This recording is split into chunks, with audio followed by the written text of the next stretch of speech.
Hi Lini. Hi. ഞാൻ വേറൊരു ട്രിക്കോட വന്നിട്ടുണ്ട്. அதாவது இதுல ஒரு ஏபிசிடி எழுதியிருக்கேன். இது வந்து கம்ப்ளீட் பண்ணணும். ஆனா வந்து இங்க வந்து இ போடக்கூடாது. ஓகே, நல்லா பாருங்க. இங்க ஏபிசிடி போட்டிருக்கேன். ஆனா வந்து இங்க இ போடக்கூடாது. ஆனா அதை கம்ப்ளீட் பண்ணணும். அடுத்த லெட்டர் என்ன வரும்ங்கிறது அது கம்ப்ளீட் பண்ணணும். ஓகே, இது கம்ப்ளீட் பண்ணணுமா? பஸ் செட் போட்டுட்டா? அதாவது டிக்கு அடுத்த எழுத்து என்ன வரும் அது வந்து கம்ப்ளீட் பண்ணணும். ஆனா இ போடக்கூடாது.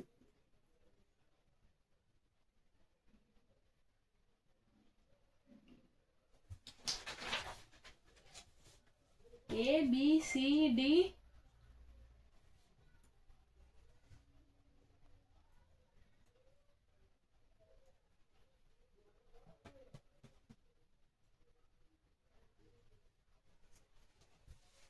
இது கம்ப்ளீட் பண்ணணும். எஸ், அதாவது அடுத்த லெட்டர் என்ன வரும் அது கம்ப்ளீட் பண்ணணும். ஆனா வந்து இ போடக்கூடாது.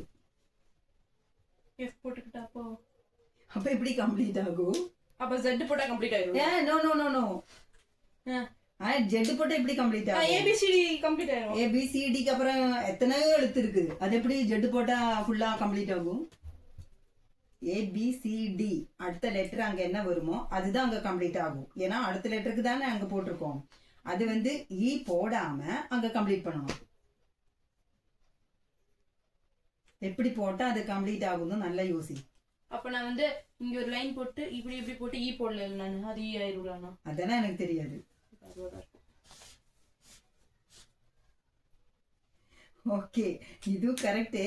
ஆனா வந்து இப்படி எழுதல, அதுவா இ ஆயிருச்சு. அது ஓகே தான். ஆனா இது ஓகே தான், ஏன்னா கம்ப்ளீட் ஆயிருச்சு. ஆனா வந்து என்னோட மெத்தேட்ல எப்படின்னா இப்படி வரைச்சிட்டு இப்படி.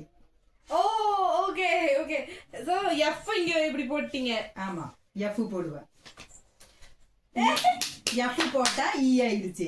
ஆனா நீ பண்ணனது இப்படி சி மாதிரியா ஸ்கொயரா சரி, எப்படினாலும் அது வந்து எப்படியோ நீ கண்டுபிடிச்சிட்ட. ஆமா, ஏன்னா வேற மாடல் தான். ஆனா பட் ஆன்சர் கொஞ்சம் ஆங்கிள் கொஞ்சம் மாறிடுச்சு. ஆனாலும் கண்டுபிடிச்சிட்டேன். Okay, very good very good very good. Proud of myself.